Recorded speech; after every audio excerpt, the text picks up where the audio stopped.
अस्सलाम वालेकुम। मछली तलने के बाद मछली वाला तेल थोड़ा ख़राब हो जाता है, तो उस तेल में एक लहसुन का जवा डालकर फ्राई कर लें और तेल से मछली की बू ख़त्म हो जाएगी। और फिर किसी और काम के लिए भी आप इस तेल को इस्तेमाल कर सकते हैं।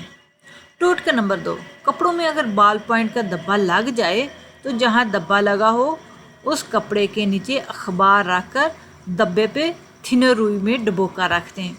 धब्बा अखबार में जज्ब हो जाएगा और फिर कपड़े को अच्छे तरीके से आप धो लें तो धब्बा गायब हो जाएगा।